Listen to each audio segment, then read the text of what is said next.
Well, it's raining, and it is barely 6 o'clock.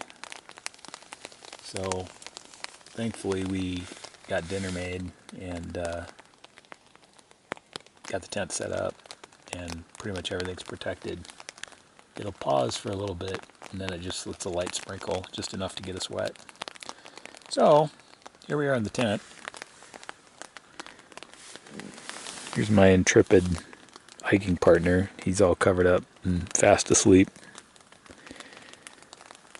So hopefully it doesn't do this all night, or at least not all day tomorrow, so we can go home.